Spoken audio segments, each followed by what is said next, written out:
إن الحمد لله نحمده ونستعينه ونستغفره ونعوذ بالله من شرور أنفسنا ومن سيئات أعمالنا من يهده الله فلا مضل له ومن يضلل فلا هادي له أشهد أن لا إله إلا الله وحده لا شريك له وأشهد أن محمدا عبده ورسوله وبعد.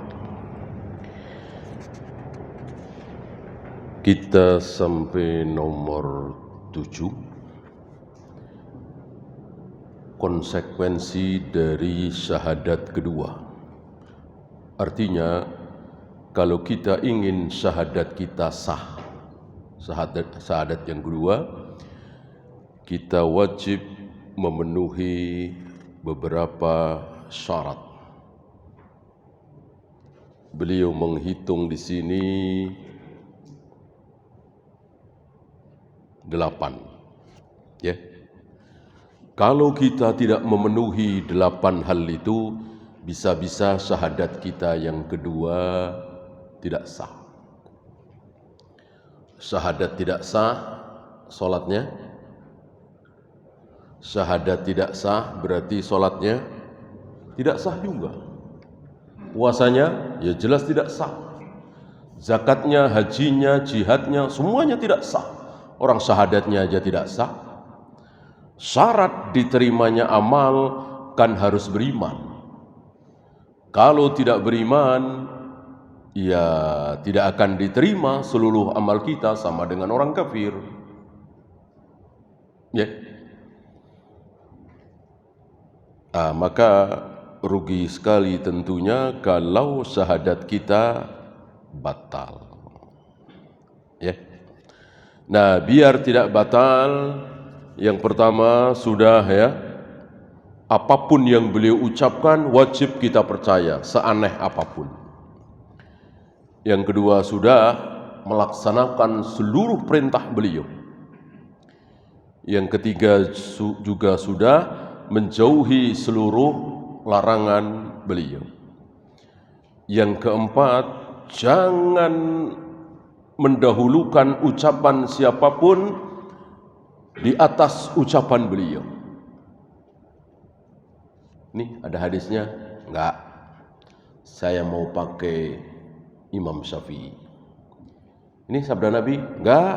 Saya sudah punya guru sendiri. Nih sahih nih dari Nabi? Enggak. Saya punya madhab sendiri. Ini bisa batal syahadat kita yang kedua, wa asyhadu anna Muhammadar Rasulullah. Yang keenam juga sudah, jangan pernah berbuat bid'ah. Jangan pernah mengada-ada dalam urusan agama ini. Walaupun bagus sekali, baik sekali. Saya kira bid'ah itu enggak ada yang jelek tuh. Apa salahnya? Kumpul-kumpul di rumah orang yang kematian 3 harinya, 7 harinya, kan baca Al-Quran, baca tasbih, tahmid, ada sodakoh makan juga. Apa salahnya? Enggak jelek kan? Salahnya satu, apa? Salahnya satu, apa? Iya, tidak ada contoh dari Nabi sallallahu alaihi wasallam. Sementara itu ibadah mahdhah. Mana mungkin kita berani melakukan ibadah yang ibadah itu tidak pernah dilakukan Nabi dan para sahabat.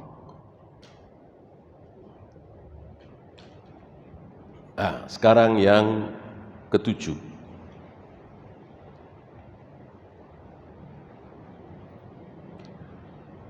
An ta'taqida bi anna an-nabiyya sallallahu alaihi wasallam laisa lahu syai'un minar rububiyyah. Meyakini seyakin-yakinnya bahwa Nabi sallallahu alaihi wasallam tidak memiliki sifat rububiyah sedikit pun. Tidak ada sifat Tuhan pada diri beliau secuil pun. Apa mendatangkan manfaat, menolak mudarat. Itu kan yang mampu cuma Allah. Mampukah beliau? Gak bisa. Jangankan untuk kita, umatnya, keluarganya, untuk diri pribadi beliau tidak sanggup. Kalau beliau sanggup menolak mudarat, maka satu, beliau tidak akan pernah kalah perang. Perang Uhud, putaran kedua kalah. Perang Hunain kalah. Perang Ahzab atau Khandaq, ya dibilangnya kalah karena memang tidak melawan kan, tidak keluar dari Madinah kan. Terjungkal dua, terjungkal dari untanya ngamuk waktu itu bersama Sofiyah istri beliau. Sampai beberapa kali sholat beliau mengimami sambil berdiri. Gak bisa menolak beliau. Berdarah, keluar darah dari kepala beliau dan membasahi wajah beliau. Beliau tidak mampu menolak mudarat ini. Bahkan tidak selamat dari kebohongan istrinya. Dibohongi sama istrinya, dua orang istrinya membohongi beliau. Beliau tidak tahu. Ya. Kalau beliau memiliki sifat ketuhanan sedikit saja, insya Allah beliau tahu. Ya. Istrinya sendiri yang membohongi beliau. Peristiwa madu, ingat insya Allah.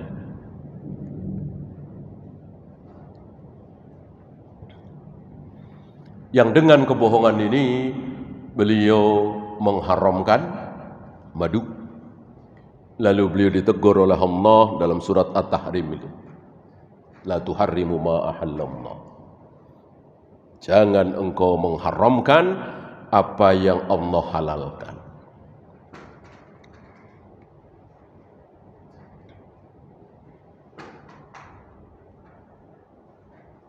Ay annahu la yud'a, maka tidak boleh beliau dimintai doa. Ya Rasulullah, turunkanlah hujan. Ya Rasulullah, sembuhkan penyakitku. Ya Rasulullah, sembuhkan anakku, dan seterusnya. Haram, syirik. Wala yustaghathu bihi, tidak boleh diistighosai, minta tolong. Illa fi hayatihi fima yaqdiru alaih, kecuali ketika beliau masih hidup. Ya Rasul, adakah makanan? Saya lapar. Ya Rasul, adakah pakaian? Saya tidak punya pakaian. Ya tentu boleh, sama dengan sesama kita kan. Ketika beliau wafat, tentu tidak boleh.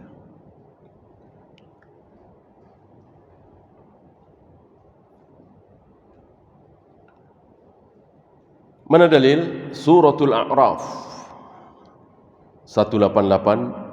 Qul la amliku li nafsi naf'an wala dharra. Muhammad katakan, berarti beliau diwajibkan oleh Allah untuk jujur di hadapan manusia. La amliku li nafsi naf'an wala dharra. Aku tidak menguasai apa? Manfaat dan mudarat.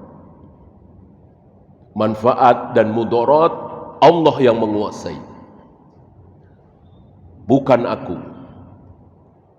Kalau Nabi menguasai manfaat dan mudarat, tentu beliau tidak akan mendapatkan mudarat sekecil apapun.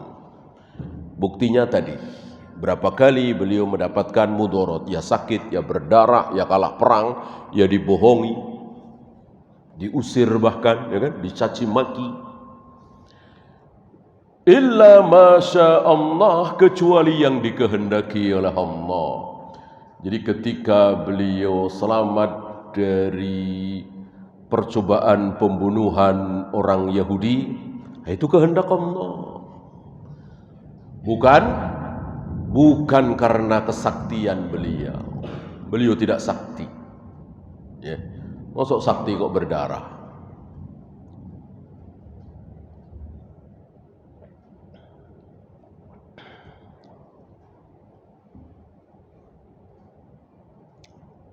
Ada beberapa mukjizat yang Allah berikan kepada beliau, tapi itu kehendak Allah, bukan kehendak Rasulullah.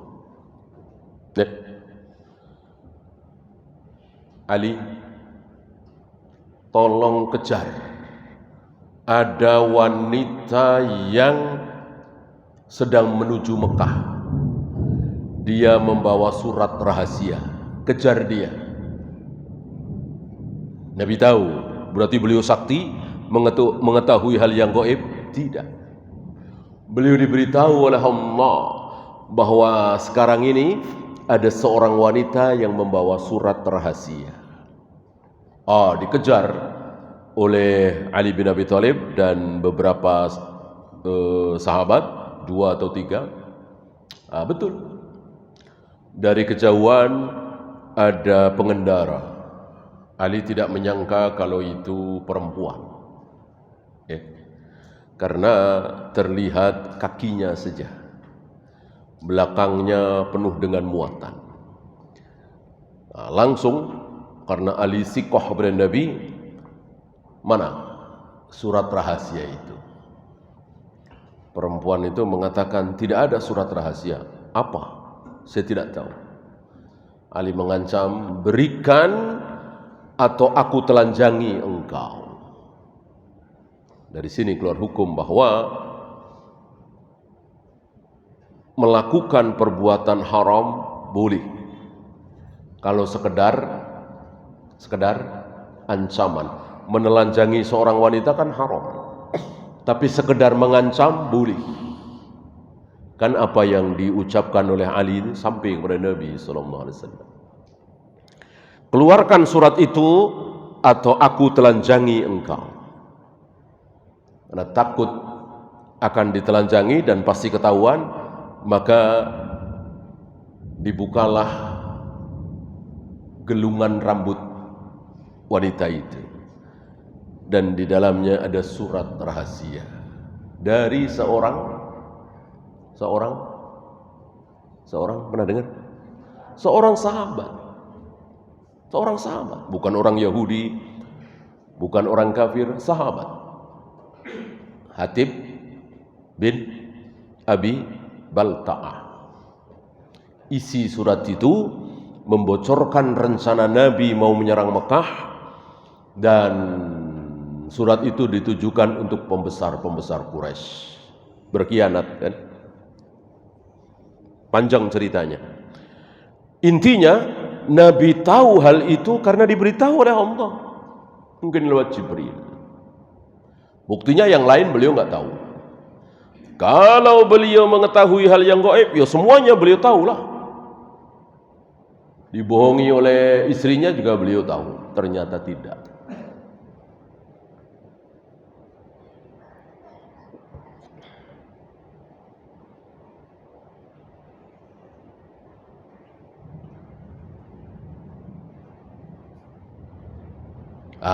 Dari sini nampaklah kebodohan orang-orang sesat yang minta-minta kepada Nabi sallallahu alaihi wasallam, berdoa kepada Nabi alaihi salatu wassalam. Orang beliau saja tidak bisa menolak mudarat, mendatangkan manfaat, kok dimintai? Kan bodoh sekali. Dan begitulah orang-orang musyrik itu semuanya bodoh, sebodoh-bodohnya. Orang cuman tulisan Arab muter-muter, ya, dipercaya betul. Cuman keris, ya kan, merasa pede membawanya. Kalau kita merasa pede aman karena bawa pistol, syirik gak? Insya Allah tidak, karena pistol kan ada pelurunya. Kalau kita diserang penjahat, bisa kita todong supaya penjahat lari, atau kita tembakkan, terpaksa kita lumpuhkan dia. Maka kita merasa aman, pede. Tidak syirik. Tidak syirik. Yang syirik sesuatu yang bukan asbab. Keris, jimat, raja, wafat, kan gak ada hubungannya. Ya. Apa iya penjahat itu kita keluarkan rajah kita? Jangan main sama saya ya. Saya bawa rajah nih. Kira-kira takut nggak itu penjahat-penjahat yang ahli maksiat? Saya kira tidak. Ya. Kecuali penjahat itu terkena subhat juga. Ya. Kalau pistol ya pastilah. Ya. Tinggal tarik pelatuknya, keluar pelurunya, dor mati. Ya. Kalau jimat apa itu? Ya.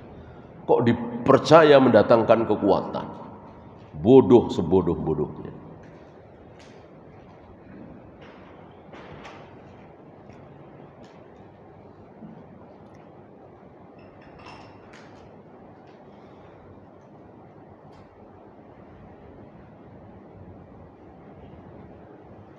Lau aradallahu bihi ma yuridu mastata'a ahadun minan nas ayyamna'a iradatallahi fi. Seandainya Allah menghendaki sesuatu kepada beliau, maka tidak ada satupun yang bisa menahan. Beliau dan kita semua sama. Kalau Allah mau selamatkan kita, selamat insya Allah. Walaupun kita bukan Nabi, walaupun kita bukan Rasul, tapi Allah mau selamatkan kita, selamat. Walaupun Nabi, walaupun Rasul, Allah nggak selamatkan, ya nggak selamat. Siapa contoh? Siapa contoh? Nabi Yahya, Nabi Zakaria, nggak selamat. Karena Allah nggak selamatkan. Ya, akhirnya mati, terbunuh. Dibunuh oleh kaumnya sendiri. Nabi Yahya, Nabi Zakaria, contoh saja. Yang lainnya banyak, ratusan, mungkin ribuan. Nabi-nabi yang dibunuh oleh umatnya sendiri. Ya. Al-Quran menjadi saksi. Orang-orang Yahudi banyak membunuh para nabi, para rasul.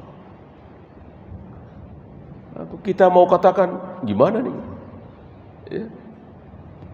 Apa kemudian kita bilang para nabi, para rasul ilmunya masih cetek, nggak sakti, kalah sama siapa itu? Sunan Kalijogo, ya, Sunan Bonang, siapa lagi itu? Sakti-sakti, merubah kolang-kaling jadi emas, ya, pasir jadi beras. Cerita entah berantah. Al-Quran dan Sunnah dilupakan. Ya, Al-Quran dan Sunnah dilupakan. Cerita entah berantah dipercaya. Nggak ada sanad. Ya, bodoh itu.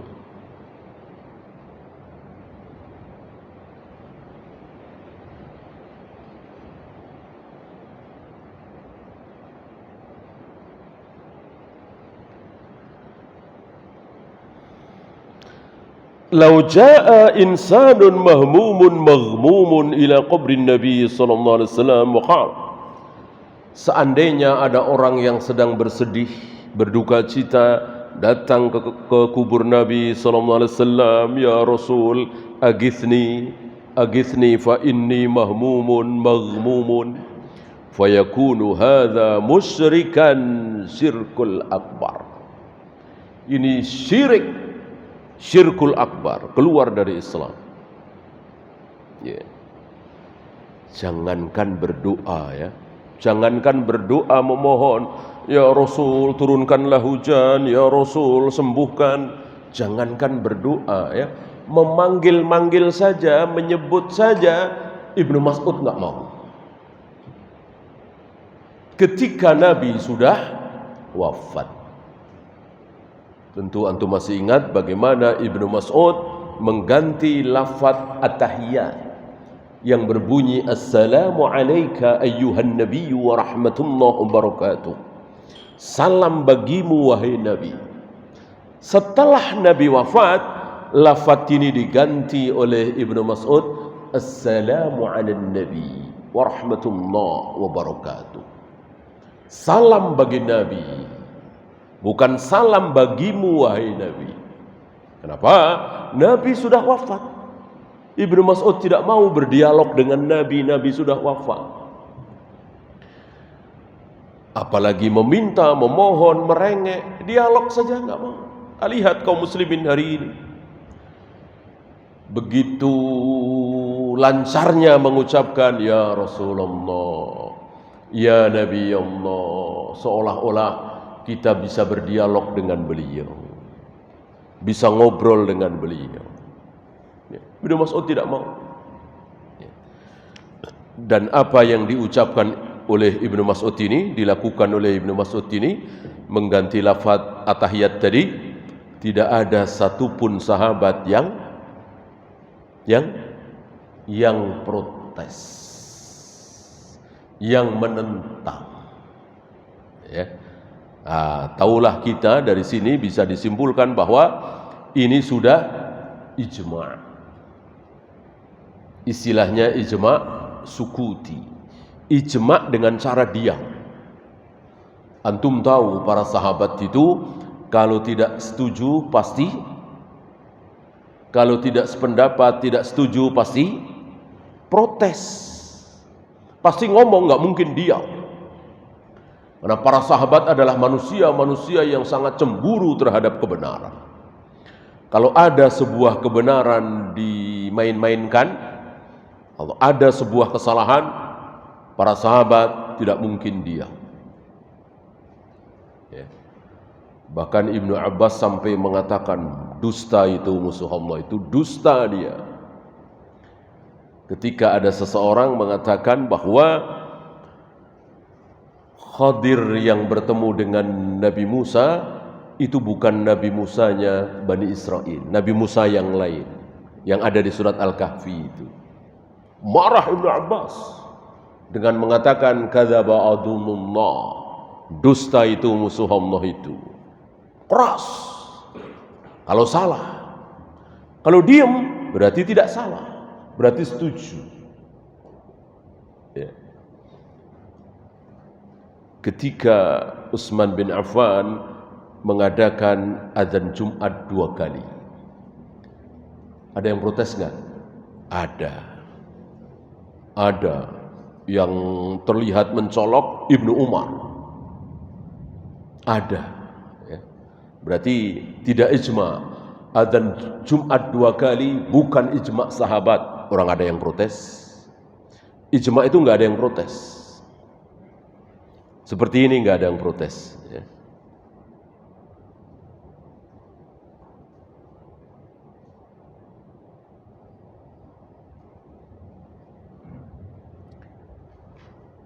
Kenapa? Karena Nabi sudah wafat, tentu beliau tidak mampu berbuat apapun. Ini tidak bertentangan dengan sabda beliau bahwa para nabi, para rasul di dalam kubur, di dalam alam barzah hidup dan sholat. Ya. Tapi bukan berarti hidup seperti di dunia ini. Ketika hidup seperti di dunia ini bisa dengar dari yang lain, bisa dimintain tolong, tidak. Hanya dihidupkan untuk bisa terus beribadah kepada Allah. Ya. Maka beliau katakan, wa hadza la yunafi ay yakuna hayyan fi qabrihi. Ini tidak bertentangan dengan riwayat yang menyatakan bahwa para nabi, para rasul di kuburnya itu hidup. Hayatan barzakhiyatan, hidup secara barzakh, bukan hidup seperti di muka bumi, makan, minum, tidur dan seterusnya. Ya, kita lanjutkan yang ke-8. Yang terakhir ya.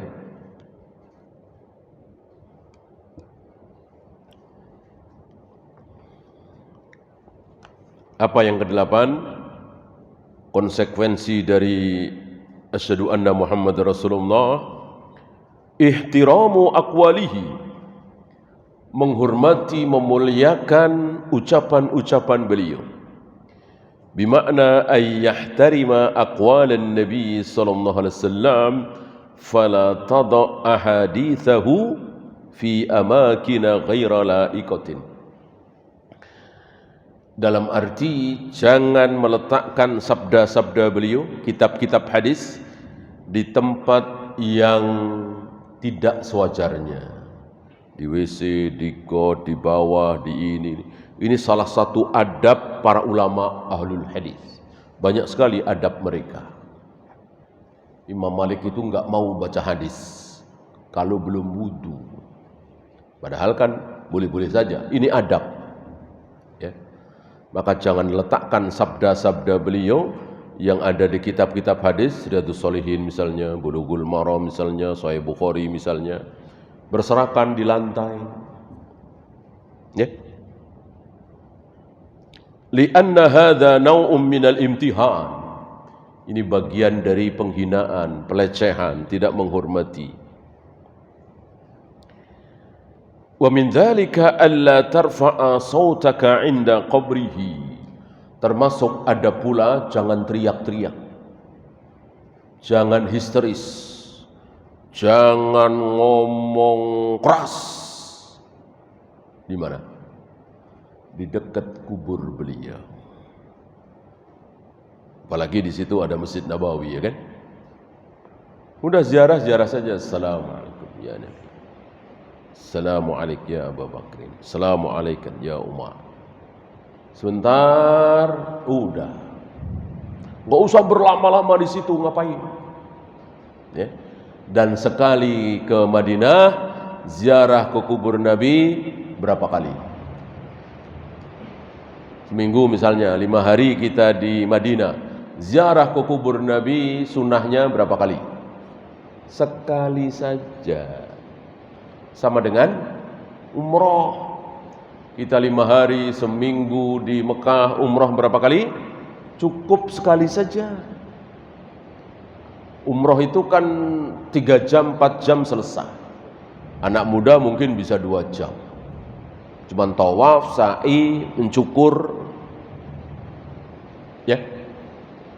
Nah, bisa tuh setiap hari umroh. Tapi ini bukan sunnah Nabi SAW. Karena Rasul dan para sahabat sekali datang ke Mekah seminggu 10 hari Futuh Mekah, 19 hari haji wada, sekali umrah. Cukup sekali. Ya, begitu pula ke kubur Nabi.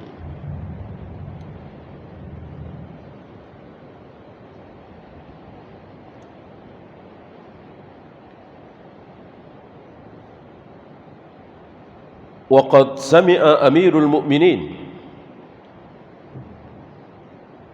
Ini ada asar ya. Umar tentu lebih faham dari kita semua. Ini Umar. Qad sami'a Amirul Mukminin Umar bin Al-Khattab.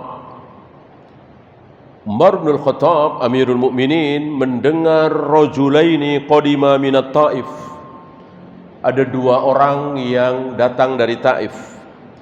Faja'ala yarfa'ani aswatahuma fi masjidin Nabi sallallahu alaihi wasallam.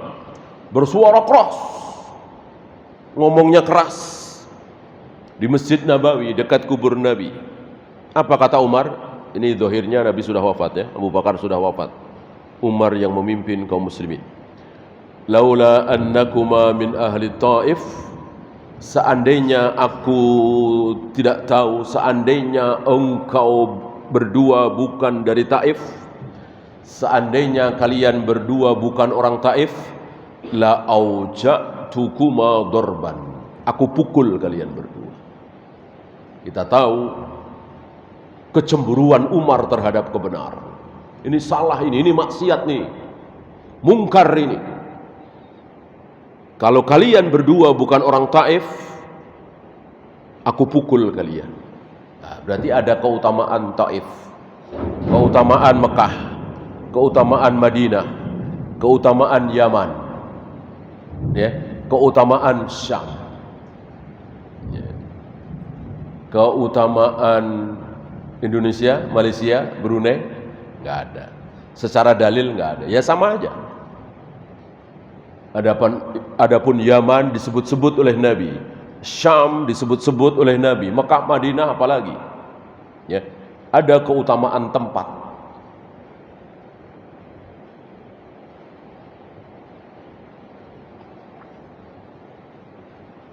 Li'anna Allah Ta'ala yaqula, Umar bawa dalil.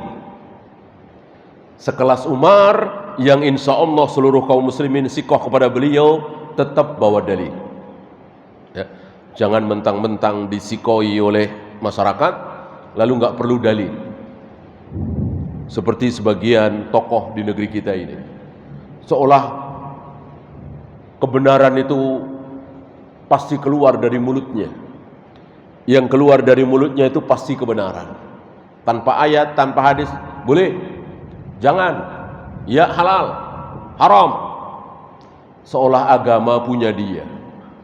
Lihat Umar. Umar nggak merasa punya agama. Ya, agama milik Allah dan Rasulnya, bukan milik Umar. Aturannya dari Allah dan Rasulnya. Maka Umar mengatakan kalimat seperti itu bawa dalil. Ya.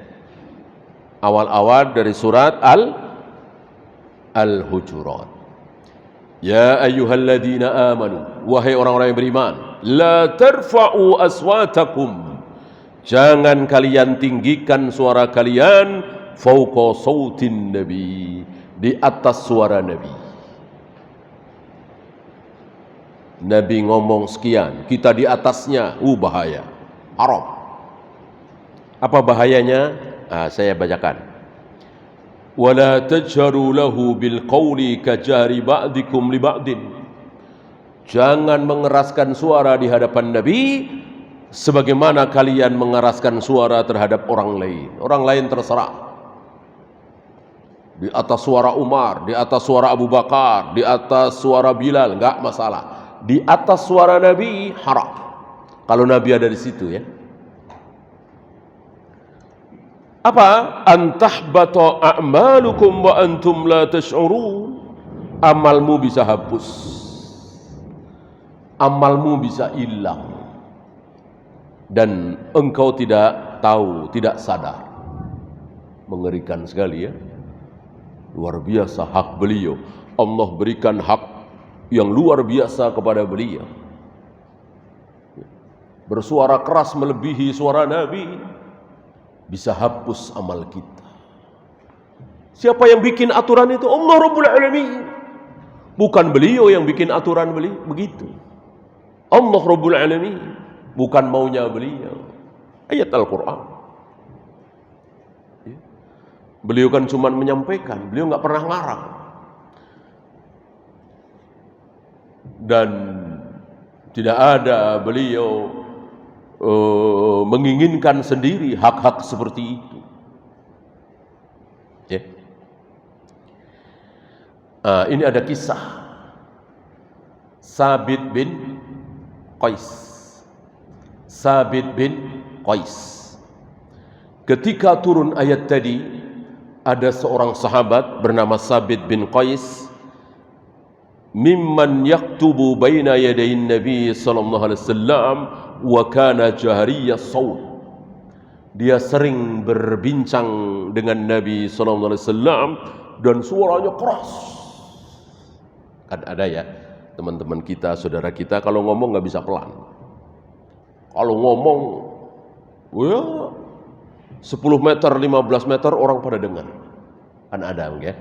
Nah, ini termasuk nih, Sabit bin Qais radhiyallahu anhu.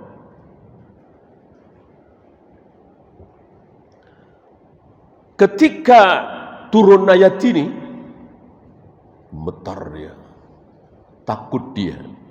Falamma nazalat hadhihi al-ayatu baqiya fi baitihi yabki lailan wa naharan. Dia tinggal di rumah, enggak mau keluar dan nangis terus siang dan malam. Ini luar biasa para sahabat, ya. Menjiwai betul, takut betul dengan ancaman Allah, enggak seperti kita. Biasa aja. Udah tahu makan riba ancamannya begini-begini, ya masih ketawa-ketawa makan riba. Udah tahu pacaran zina ancamannya begini-begini, ya biasa saja. Itulah kita. Sahabat luar biasa. Baru diancam seperti itu, dia nggak mau keluar rumah. Dan dia nangis siang dan malam. Haula'il ladzina ya'lamuna qadral Qur'anil Karim. Itulah manusia-manusia yang tahu bagaimana kadar Al-Quran Al-Karim. Inilah para sahabat zaman wahyu. Fakidahun Nabiyyu sallallahu alaihi wasallam. Nabi merasa kehilangan. Ingat, kebiasaan Nabi itu, Nabi bukan pemimpin yang maunya cuma diperhatikan. Diperhatikan makannya, kesukaannya apa, minumnya mau yang bagaimana. Tidak. Justru Nabi sering memperhatikan orang-orang. Jarang pemimpin begitu ya. Justru Nabi memperhatikan. Min adatin Nabi sallallahu alaihi wasallam ayyaftaqida ashabahu. Sering beliau kehilangan sahabatnya. Si Anu udah lama enggak kelihatan kemana ya? Si Anu apa sakit ya? Si Anu apa safar? Kira-kira begitulah. Merasa kehilangan, enggak cuek. Ya. Fa sa'ala anhu faqalu, maka Nabi merasa kehilangan siapa tadi? Sabit bin Qais. Ya. Kemana Sabit bin Qais? Berhari-hari ini, beberapa hari enggak kelihatan. Dan antum tahu Nabi selesai salam, mengimami salam, menghadap kemana? Menghadap ke jamaah. Kan beliau tahu lihat si Anu ada, si Anu enggak, si Anu ada, si Anu enggak ada. Beberapa hari ini Sabit bin Qais enggak ada, enggak kelihatan. Dijawab oleh para sahabat, ya Rasulullah, innar rajula mundu anzalallahu ta'ala hadhil ayata wa huwa fi baitihi yabki laylan wa nahara. Ya Rasul, Sabit bin Qais semenjak turun ayat itu, ayat yang tadi ya, itu terus tinggal di rumah nangis siang malam ya. Karena dia takut berbincang denganmu dan gak sadar suaranya keras, lebih keras dari suaramu ya Rasul. Inilah sahabat.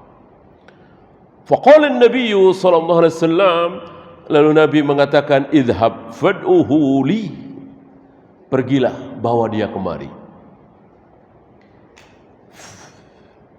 Fa'atan nabiyya sallallahu alaihi wasallam faqala lahu, setelah dihadirkan di hadapan Nabi sallallahu alaihi wasallam, Nabi bertanya, ma yubkika ya Sabit, apa yang menyebabkan engkau menangis wahai Sabit? Ini apa istilahnya, minta penjelasan ya, betul apa tidak, kan Nabi sudah dengar tadi. Faqal, dijawab oleh Sabit, ana sayyitun, aku orang yang tidak bisa berbicara rendah, pelan ya. Wa atakhawwafu an takuna hadhihi al-ayah nazalat fi, aku takut, aku khawatir ayat tadi, ayat yang terakhir turun itu turun berkenaan denganku, menegur aku, menyalahkan aku. Inilah para sahabat selalu merasa salah. Li'anna Allah Ta'ala yaqul an tahbata a'malukum wa antum la tash'urun. Ini yang dikhawatirkan oleh Sabit. Karena Allah mengatakan engkau tidak sadar bahwa amalmu akan hapus. Ya.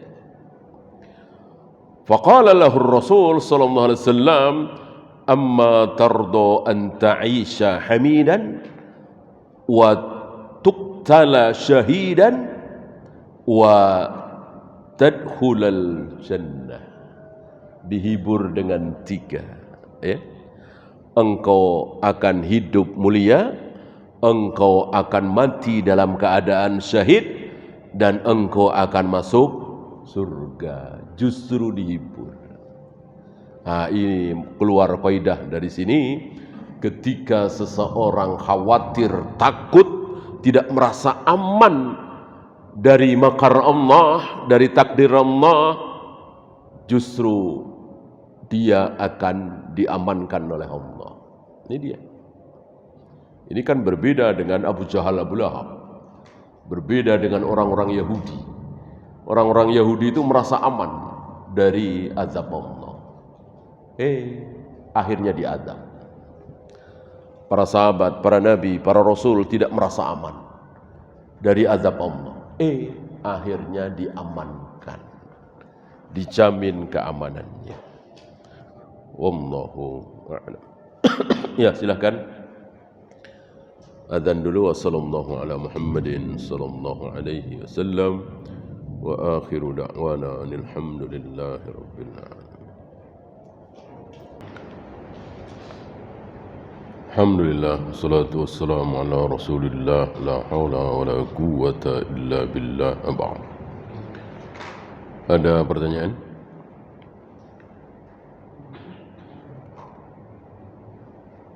Apakah sunnah memulai WA dengan mengucapkan salam? Insya Allah iya. Tetapi, kalau wajib kan jelas enggak ya. Tetapi kita tidak tahu yang membacanya itu sedang di mana, sedang apa. Iya kan? Beda dengan kita ketemu langsung, apa di masjid, apa di jalan, iya kan? Kalau tulisan kan kita tidak tahu. Maka justru yang terbaik tidak dengan salam.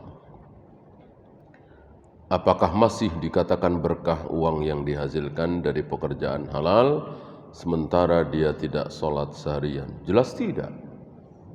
Berkah adalah dikatakan rizki itu berkah kalau menghasilkan kebaikan.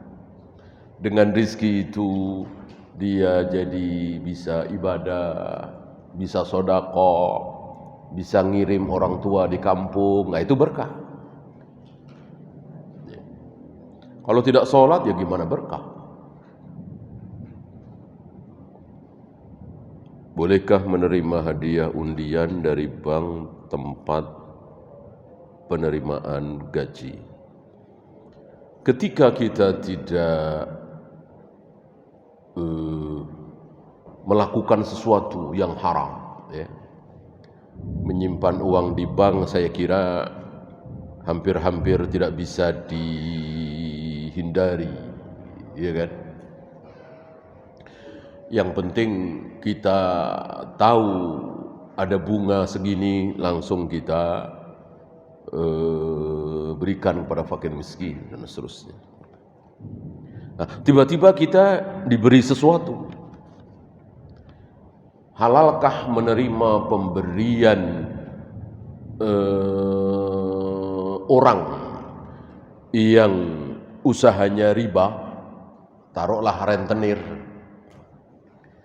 Kita dikasih makan oleh rentenir. Dia nggak punya penghasilan apapun kecuali rentenir.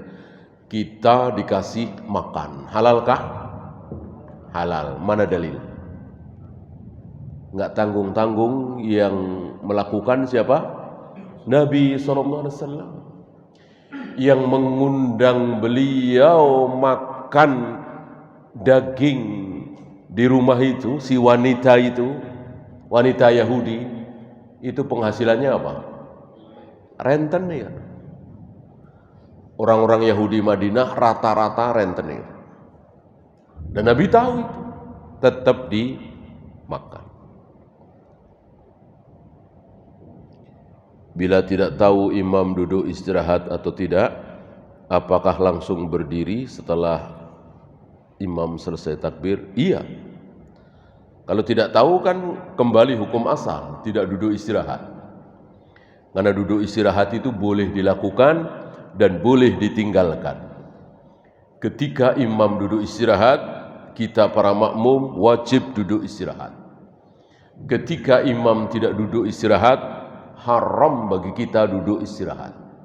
Ju'ilal imam liyu'tamma bihi. Imam harus diikuti. Imam harus ditiru. Kalau imam itu benar ya. Imam duduk istirahat kan benar. Imam tidak duduk istirahat kan benar. Gitu. Kecuali imam sedekap di bawah pusar atau enggak sedekap, nah itu salah, jangan diikuti. Imam kunut subuh salah, jangan diikuti. Imam baca usoli salah, jangan diikuti. Tapi kalau imam duduk tawaruk, wajib kita duduk tawaruk. Walaupun kita masih iftirosh, baru dapat 1 rakaat misalnya. Gitu ya. Yang penting imam itu benar. Bolehkah makan di tempat yang menjual menu babi tapi tidak pesan menu babi? Di mana?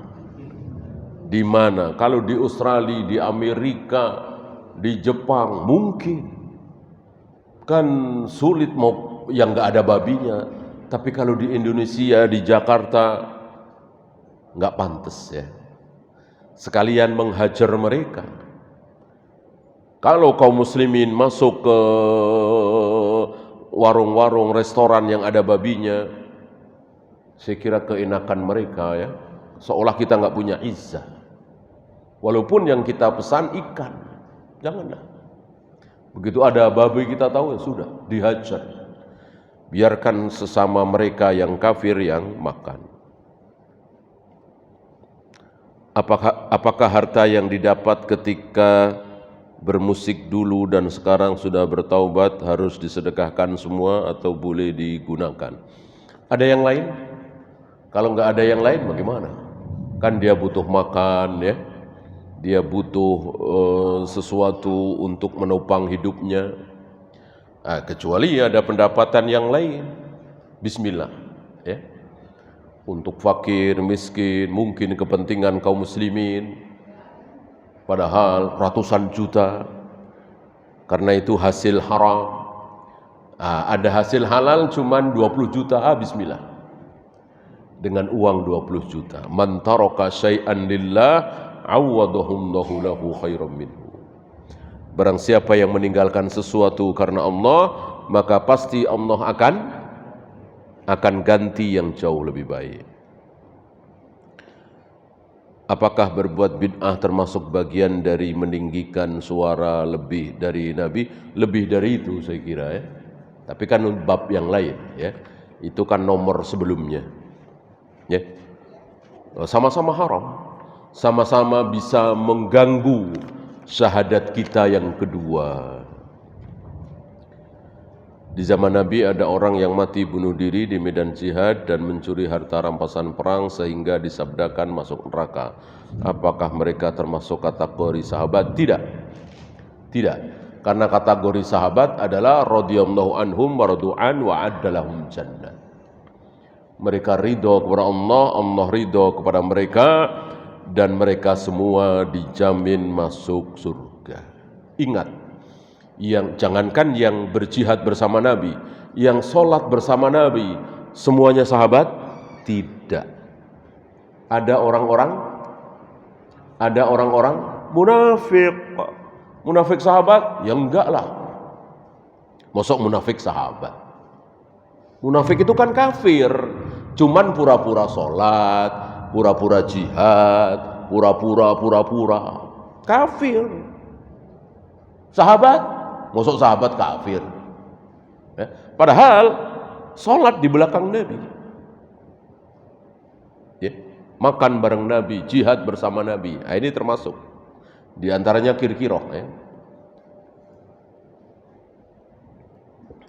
Yang ketahuan menyembunyikan harta rampasan perang dan dinyatakan oleh Nabi ahli neraka.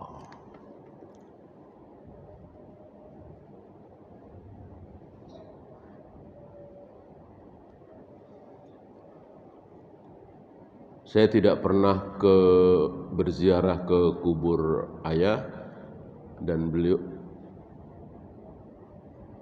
karena saya takut terjadi syirik dengan meminta kepada yang sudah mati. Kalau antum tahu bahwa meminta kepada mayat adalah syirik, ya berarti antum sudah punya ilmu. Ya. Saya kira bukan alasan yang tepat. Bukan alasan yang tepat. Ya. Yang dikhawatirkan itu meratap mungkin ya. Karena meninggal masih muda, meninggal karena kesalahan antum misalnya. Takutnya nanti meratap. Nah, itu yang dikhawatirkan. Kalau syirik, yang penting sudah punya ilmu. Kalau sudah punya ilmu, insya Allah selamat. Kalau antum tahu itu syirik, maksud antum mau nekat berbuat syirik, ya kan? Orang yang berbuat syirik, berbuat bid'ah itu rata-rata karena tidak tahu kalau itu syirik, itu bid'ah. Dan mereka tidak merasa sedang berbuat syirik, sedang berbuat bid'ah. Maka mereka marah kan? Kalau kita katakan tahlilan bid'ah, perayaan maulid bid'ah, tahlilan bid'ah, 7 bulanan bid'ah, mereka marah. Karena nggak mengaku, nggak merasa. Ketika mereka mau melakukan bid'ah, mau melakukan syirik, mereka tidak pernah mengatakan itu. Ya. Ayo kita berbuat syirik, ayo kita berbuat bid'ah, nggak ada. Orang nggak merasa. Ya. Udah lama ini kita nggak bid'ah ya. Udah lama ini kita nggak syirik ya. Mana ada. Nggak merasa bid'ah, nggak merasa syirik. Nah, itu yang disukai oleh iblis. Iblis senang betul. Karena kemungkinan bertaubat kecil sekali. Orang nggak merasa salah kok taubat. Ya. Allahu.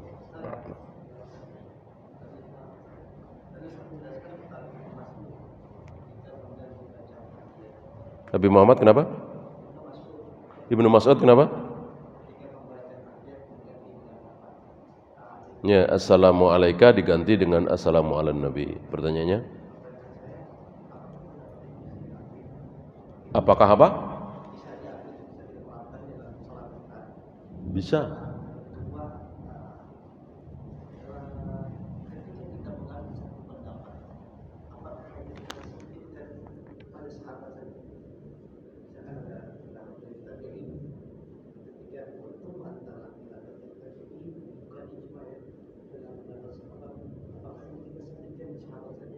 Oh iya, iya.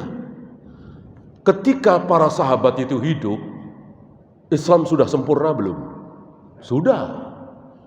Ketika Rasul dan para sahabat hidup, Islam sudah sempurna. Perlukah tambahan dari tabi'in? Ya nggak perlu. Ya, tabi'in itu bukan menambah, tapi meneruskan apa kata Nabi, apa kata para sahabat. Kalau nambah, berarti Rasul dan para sahabat belum sempurna dong. Bolehkah para tabi'in berpendapat? Tentu boleh. Tentu boleh. Nah, namanya pendapat, bisa benar bisa salah. Ketika pendapat seorang tabi'in tidak bertentangan dengan sahabat, nah itulah benar. Kalau pendapat tabi'in bertentangan dengan pendapat sahabat, tolak. Seperti tadi, yang berpendapat bahwa yang bertemu dengan Khadir di surat Al-Kahfi itu bukan Nabi Musa Bani Israel, Musa yang lain. Itu pendapatnya siapa? Tabi'in. Marah Ibnu Abbas dengan mengatakan kalimat tadi, kadzaba aduwwullah, dusta itu musuh Allah. Dan habis hancur pendapat itu, dan harus hancur karena bertentangan dengan sahabat. Gitu ya. Jadi tidak boleh disejajarkan. Betul, Ibnu Abbas berpendapat seperti itu. Imam Syafi'i kan berilmu juga. Boleh dong berpendapat beda dengan Ibnu Abbas. Itu demokrasi namanya. Islam tidak kenal demokrasi. Kebenaran Islam mutlak. Qala Allah wa qala Rasul ala fahmis sahabat. Nah, ini yang sedang dipelihara oleh kaum salaf. Jadi kebenaran itu tidak fleksibel. Kebenaran sudah ada di qala Allah wa qala Rasul ala fahmis sahabat. Ya, tabi'in, atba'u tabi'in dan seterusnya itu hanya meneruskan. Kan sebelum kita lahir para tabi'in, atba'u tabi'in sudah tahu. Dari mana? Dari para sahabat. Nah, kita ikut terus jalurnya seperti itu. Wallahu a'lam. Mengenai cara mengambil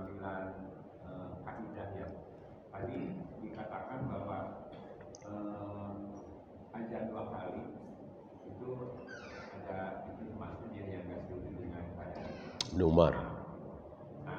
Pertanyaan saya gini,